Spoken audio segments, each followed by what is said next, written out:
Joining me this morning is Adam Dorn from the Fitchburg Fire Department. He joins us about twice a month, gives us great safety tips, insight to the fire department, and more. Adam, how are you doing this morning? Great. How are you, Jeremy? It's been a tough morning. It's been a very tough morning, but that's okay. Well, it'll get better. Right. Yes. All right, so we got three great topics today, really fun ones, too. Yes. First off, the text to 911. Yeah. We'd heard about this back in 2015, but you have some information to share with us today. Yeah. So Dane County Public Communications Center sent out a press release that's saying that back in November 15th, 2015, they started accepting text messages to 911 out of four major wireless carriers, which are AT&T, Sprint, Verizon, and T-Mobile, along with Cricket US Cellular.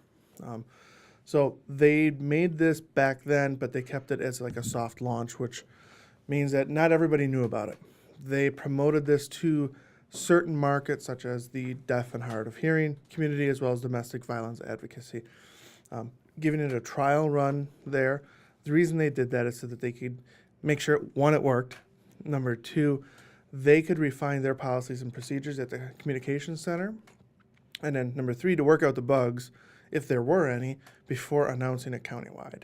So end of January, they put it out to the public safety agencies, say, hey, it's out there now, be aware of this. And looking at this, I thought this might be a great topic for the show here because, it's really intended for anyone that's deaf, hard of hearing, or speech impaired, or maybe a situation where someone could be in danger if they're placing a voice call, for example, something like domestic violence or home invasion, that kind of stuff. Maybe in places where there's poor cell coverage, or a voice call won't work, or there's high background noise, or if there's a medical emergency where you can't make a phone call.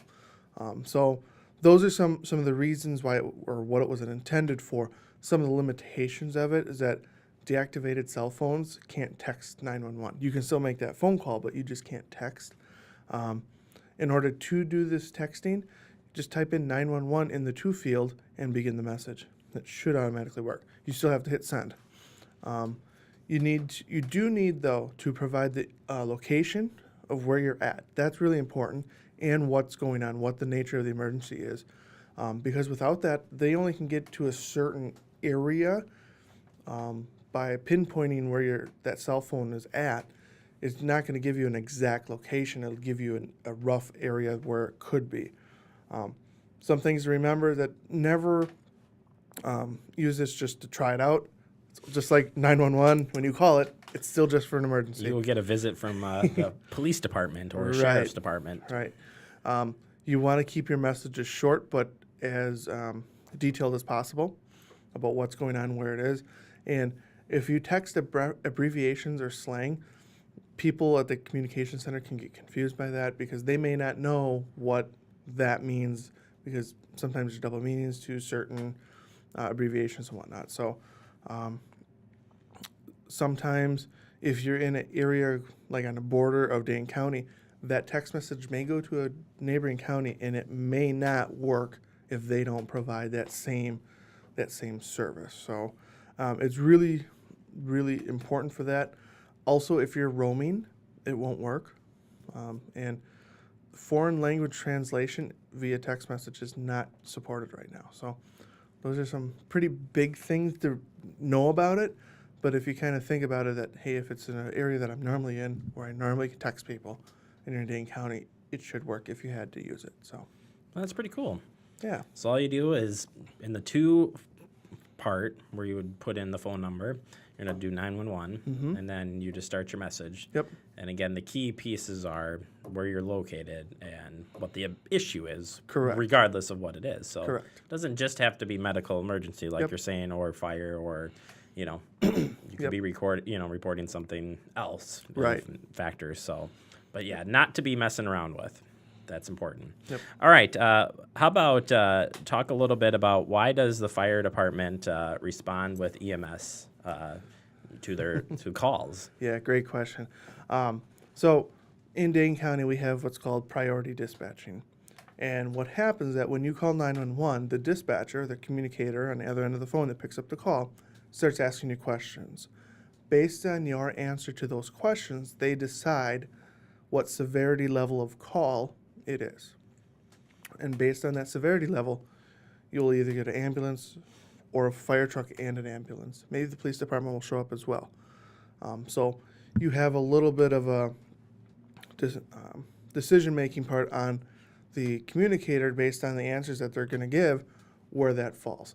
So if it's a very severe call, like a difficulty breathing or a chest pain, or someone is not breathing, you're going to get an ambulance and a fire truck for most of those calls.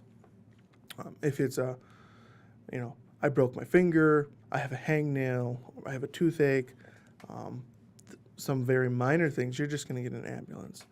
Now, the caveat to that is that if the fire truck can make it to that incident location more than a minute in advance of the ambulance, you're still going to get a fire truck with the ambulance no matter what type of call it's going to be.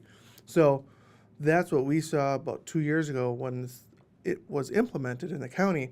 Our call volume started to go up because we were going on more calls because of that. So basically, if you call 911 and you're expecting an ambulance and the fire truck shows up, what are you guys going to be doing, when you get there? So I think it may be important to share. Yeah, absolutely. Prior to the ambulance getting there. So our goal is to make sure that we provide basic life support, which means if you're not breathing or your heart isn't pumping, we're going to do that, right?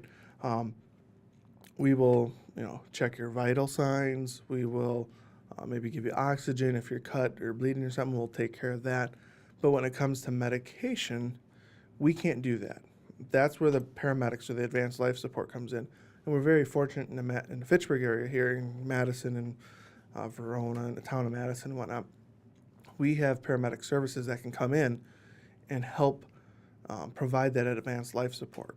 So it's a higher level of care that we don't provide because we're at a certain level. But when you get the higher level of care, it's almost like a doctor being out in the field. So there you have it. All right, Adam, we're out of time. We'll see you a little bit later this month. Sounds good. We appreciate it always. Absolutely. Thanks for having me. Thank you.